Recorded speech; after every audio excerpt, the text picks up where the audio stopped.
very, very strong. So you can't just pull this thing apart and hand, because it requires a lot of force and it does not feel good. I may have tried that. So yeah, if you want to separate the two, do it upside down, use one of those side clips away, and then the two kind of come apart much more easily.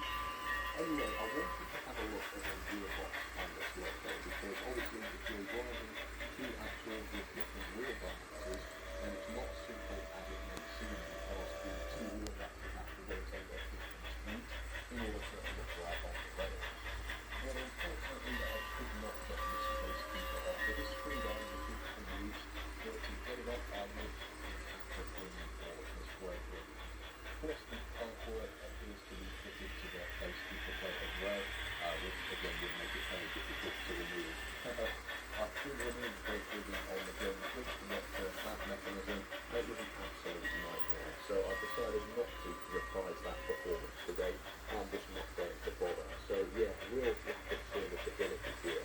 In years to come, you will want to sort of lubricate the gears here, you'll want to clean the axles, add wet lubricant to the bearings, clean the tippets. That's not easy to do with this, unfortunately.